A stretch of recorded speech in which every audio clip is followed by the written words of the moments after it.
इस वीडियो में बताई गई सारी जानकारी पब्लिक प्लेटफॉर्म पर उपलब्ध है। इसमें ऐसी कोई जानकारी नहीं दी गई है जिससे हमारे सुरक्षा बलों की गोपनीयता भंग होती है।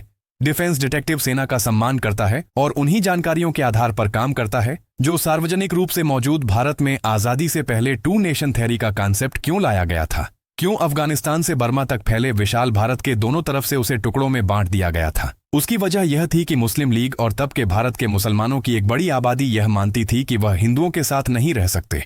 हिंदू आबादी का भी एक धड़ा ऐसी सोच रखता था। तो फिर क्या हुआ यह सोच कॉन्फ्लिक्ट में बदल गई और आखिरकार भारत का विभाजन हो गया। भारत अब हो गया भारत आजाद। जब भारत आजाद हुआ और भारत तब से अलग होकर एक नए मुल्क का जन्म हुआ जिसका नाम हम आजकल पाकिस्तान के नाम से जानते हैं। 1971 में पाकिस्तान टूटा और बांग्लादेश का जन्म हुआ। अब क्या बांग्लादेश भी विभाजन की राह पर बढ़ रहा है? क्या बांग्लादेश में भी वही हालात बन रहे हैं जो कभी 1947 से पहले भारत में बने थे, या फिर ठीक वैसे ही हालात जो 1971 से पहले पूर्वी पाकिस्तान में बने थे? नमस्कार दोस्तों, लोहा सिंह चैनल के एक और नए एपिसोड में आप सभी का स्वागत है। मैं हूं सोहन लाल विश्वकर्मा। दोस्तों, कहने को तो बांग्लादेश में तख्ता पलट हो चुका है और उसके बाद बवाल भी कह रहे हैं कि खत्म हो गया है। कहने को तो बांग्लादेश अब पटरी पर लौटने लगा है। कहने को तो अब लॉ एंड ऑर्डर की सिचुएशन ठीक होती जा रही है, लेकिन असल में ऐसा है ही नहीं। ग्राउंड रियलिटी कुछ अलग है। बांग्लादेश में लगातार हिंदू समुदाय का उत्पीड़न जारी है। उनके घरों, उनकी प्रॉपर्टी पर हमले जारी हैं। उनके साथ खुलकर भेदभाव किया जा रहा है और एंटरम गवर्नमेंट केवल अपना चेहरा चमकाने में लगी हुई है। लेकिन अब बांग्लादेश में हिंदू समुदाय न केवल सड़कों पर उतर रहा है बल्कि सरकार को सीधी चुनौती दे रहा है। हिंदुओं ने साफ कर दिया है कि अब वो ना तो अपने घरों और न अपनी प्रॉपर्टी पर हमला सहेंगे, न किसी मंदिर को तोड़ने जलाने वाले को बर्दाश्त करेंगे। बांग्लादेश के हिंदुओं ने ऐलान कर दिया है कि अगर सरकार उन्हें सिक्योरिटी नहीं दे सकती है तो वह खुद अलग रास्ता तलाश लेंगे। हिंदू जाग, हिंदू जाग। आज बांग्लादेश के एक नहीं कई जिलों में हिंदुओं को जगाने के लिए ऐसे नारे गूंज रहे हैं। बांग्लादेश में हिंदू सड़क पर उतरकर ऐलान कर रहे हैं कि यह मुल्क केवल मुसलमानों का नहीं है, इस पर उनका भी पूरा हक है। बांग्लादेश में पुजारी हिंदुओं को सोशल मीडिया पर ट्रैप से सावधान कर रहे हैं। देखिए साथियों, यह वहां के हिंदुओं की तस्वीरें हैं।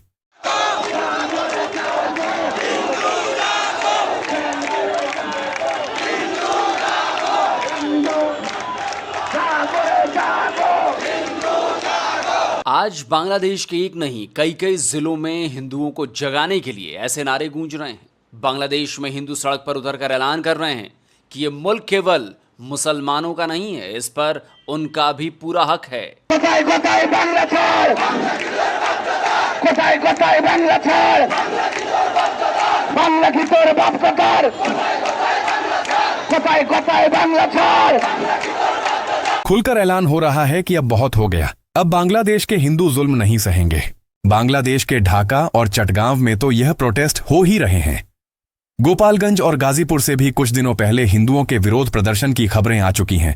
आप सोचिए कि जो हिंदू एक महीने पहले अपना घर बार बचाने के लिए, अपनी जान बचाने के लिए गुहार कर रहा था, वह आज सड़कों पर उतरकर मुस्लिम कट्टरपंथियों से दो हाथ करने के लिए तैयार हो चुका है। वजह क्या है? वजह यह है कि वह जान चुका है कि सरकार उसकी सुरक्षा नहीं करने वाली। उसे सरकार से इंसाफ की उम्मीद छोड़नी पड़ेगी और खुद अपनी सुरक्षा का जिम्मा उठाना पड़ेगा। ढाका के शाहबाग में हुए हिंदू जागरण मंच के प्रोटेस्ट ने बांग्लादेश की कट्टरपंथी जमात और बांग्लादेश की सो कॉल्ड सरकार को सीधी चुनौती दी है। इस प्रोटेस्ट में हिंदू जागरण मंच ने अपनी उन्हीं 8 मांगों को दोहराया जो उन्होंने सरकार से कुछ दिनों पहले मांगा था। इनमें सबसे पहली मांग थी माइनॉरिटी प्रोटेक्शन कमेटी बनाने, माइनॉरिटी कम्युनिटी के लोगों के लिए अलग मिनिस्ट्री, पूजा की छुट्टियों में बढ़ोतरी पाली और संस्कृति एजुकेशन बोर्ड को डिजिटलाइज किया जाए। एजुकेशनल इंस्टीट्यूट्स में, हॉस्टल्स और हॉल में हिंदुओं के लिए प्रार्थना के लिए अलग कमरे बनाए जाएं और हिंदू फाउंडेशन के गठन की मांग प्रमुख है। जाहिर है एंटरम गवर्नमेंट ने हिंदू संगठनों की मांग को ठेंगा दिखा दिया तो प्रोटेस्ट फिर से हुआ और शाहबाग को पूरी तरह से जाम कर दिया गया।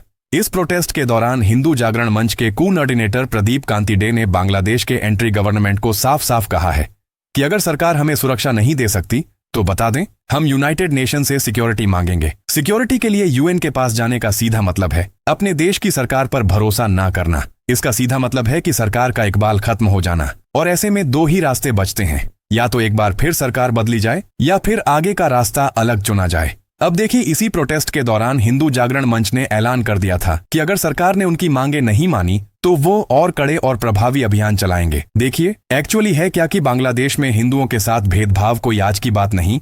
कई दशक से हिंदू बांग्लादेश में कट्टरपंथी मुसलमानों के टारगेट पर रहे। इस साल जब शेख हसीना की गवर्नमेंट के खिलाफ स्टूडेंट प्रोटेस्ट हुए तो उसमें हिंदू स्टूडेंट्स भी शामिल थे, लेकिन उन्हें यह नहीं पता था कि असल में यह शेख हसीना का प्रोटेस्ट नहीं बल्कि बांग्लादेश के हिंदुओं और भारत का प्रोटेस्ट था, उनके खिलाफ प्रोटेस्ट था।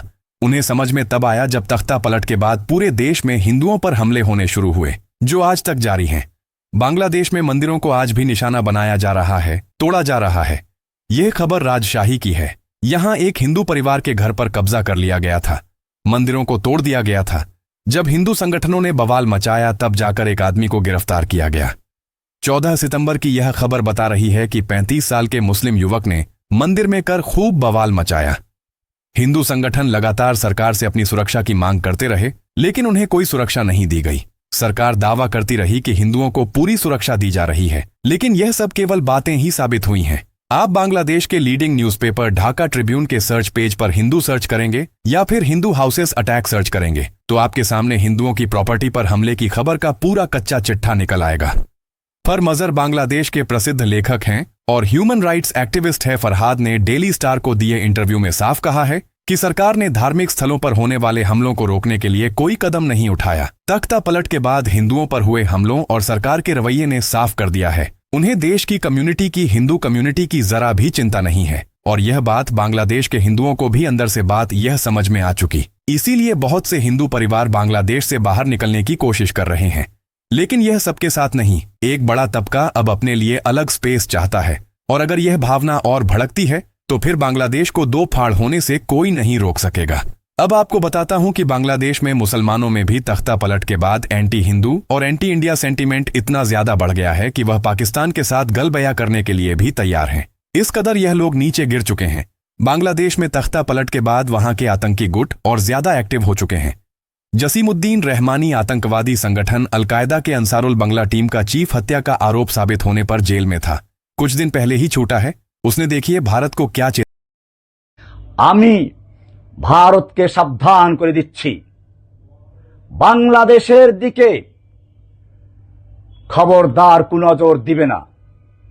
বাংলাদেশ সিকিম ভুটান নয়, বাংলাদেশ 18 কোটি মুসলিম জনতার, তাওহিদি জনতার দেশ। এদেশ একটি মসজিদ, এটা আমাদের পবিত্র ভূমি। এদিকে যদি চোখ তুলে তাকাও সে চোখ উপড়ে ফেলা হবে, এদিকে যদি পা বাড়াও সে পা ভেঙে দেওয়া হবে, এদিকে হাত বাড়াও হাত কেটে নেওয়া হবে। যদি বাংলাদেশের দিকে এক পা বাড়াও, চায়নাকে বলে দেব চিকেন নেক বন্ধ করে দাও, সেভেন সিস্টারকে স্বাধীনতার আন্দোলনে ঝাঁপিয়ে পড়তে বলো, কাশ্মীরকে বলবো তোমরা স্বাধীনতার জন্য তৈরি হও। सुना आपने? अब आपको ढाका यूनिवर्सिटी के प्रोफेसर शाहिद जमा की बात सुनता हूँ। ये बांग्लादेशी प्रोफेसर तो न केवल पाकिस्तान को सबसे भरोसे वाला देश बता रहे हैं, बल्कि भारत के खिलाफ न्यूक्लियर वॉर की भी बात। Nuclearization, I mean that we have to develop a nuclear treaty with our former adversary Pakistan. Without alliance and without technology, India cannot be deterred. Pakistan is the most reliable, trustworthy security ally of Bangladesh. This is exactly what the Indians want us not to believe. तो आपको क्या लग रहा है कि बांग्लादेश किस तरफ बढ़ रहा है? बांग्लादेश में अंदर ही अंदर भारत से जंग की तैयारी चल रही है। चीन और पाकिस्तान के साथ मिलकर भारत के खिलाफ नेक्सस तैयार किया जा रहा है। और खास बात यह है कि तैयार वहां की सरकार नहीं कर रही है, वहां की वह जमात कर रही है, वह ताकतें कर रही हैं, जिनका अगले कुछ सालों में बांग्लादेश पर राज होने जा रहा है, जो यह जानती हैं कि अब बांग्लादेश उनके कब्जे में आ चुका है। और यह खतरा केवल भारत के लिए नहीं है, पहले तो यह खतरा बांग्लादेश के हिंदुओं के लिए इन कट्टरपंथी ताकतों के सत्ता में आने के बाद बांग्लादेश में हिंदुओं पर हमले बढ़ने तय। इसी खतरे की आहट को बांग्लादेश के हिंदू पहचान चुके हैं और अब वहां बांग्लादेश से अलग होने की मांग सुख बगाने लगी। बांग्लादेश में हिंदुओं पर जितना अत्याचार होगा, जितने मंदिरों पर हमले होंगे, बांग्लादेश उतना ही दो टुकड़े होने की तरफ आगे बढ़ेगा। और यह भी तय होगा कि भारत भी अपने ऊपर बढ़ते खतरे और बांग्लादेश के हिंदुओं पर होने वाले हमलों को देखते हुए किसी न किसी तरह से बांग्लादेश के बंटवारे का साथ देगा। तो फाइनली यह फैसला बांग्लादेश के मुसलमानों को करना है कि वह पाकिस्तान की तरह दो फाड़ होना चाहते हैं या नहीं होना चाहते। अगर नहीं तो फिर अभी भी मौका है, हिंदुओं पर होने वाले जुल्मों को बंद करें और शांति और सद्भाव के साथ रहे। नहीं तो अभी जो चिंगारी सुलग रही है वो आने वाले कुछ सालों में पूरे बांग्लादेश को जला डालेगी। और कुछ ऐसा ही 1947 में भी हुआ था। आप अगर टाइमलाइन मैच करेंगे तो ठीक वही बात जो उठी थी उस वक्त कि मुसलमान माइनॉरिटी में है और उनको हक नहीं मिल रहा, ठीक इस समय हिंदू कह रहा है कि हम माइनॉरिटी में, हमें हक नहीं मिल रहा। उस समय कह रहे थे कि हिंदू हम पर जुल्म करते हैं। जिन्ना ने यही कहा था ना, आज हिंदू कह रहा है कि हमारे ऊपर मुसलमान जुल्म कर रहे हैं। एक ही इलाके में सेम बातें दोहराई जा रही हैं, लेकिन उस समय मुसलमान अपने आप को विक्टिम बताकर हक लेने के चक्कर में थे और आज पूरी दुनिया देख रही है कि आज हिंदू विक्टिम है तो हिंदू भी उठ खड़ा हुआ है उसी टाइमलाइन को दोहराने के लिए। और 2 करोड़ हिंदू हैं और अगर ऐसा ही होता रहा तो बांग्लादेश से एक हिस्सा कटकर हिंदू देश बन जाएगा। अब यह बात बांग्लादेशियों को, वहां के मुसलमानों को समझ में नहीं आ रही है। तो भाई कोई बात नहीं, पाकिस्तानियों को भी समझ में नहीं आई थी कि पूर्वी पाकिस्तान बांग्लादेश बन जाएगा। तो दोस्तों आप बताइए, आप क्या कहते हैं इस वीडियो के बारे में? ज्यादा से ज्यादा लाइक करिए, ज्यादा से ज्यादा शेयर करिए और जिन लोगों ने अभी तक लोहा सिंह न्यूज चैनल को सब्सक्राइब नहीं किया है तो भाई आपसे अनुरोध है, चैनल को सब्सक्राइब करिए, यही हमारे अवार्ड को सुनिश्चित करता है। और बेल आइकॉन जरूर दबाइए जिससे आने वाले हमारे वीडियोस की हर नोटिफिकेशन आप तक फौरन पहुंचता रहे। जल्दी मिलता हूं एक और नए वीडियो के साथ, तब तक के लिए जय हिंद, जय भारत, वंदे मातरम।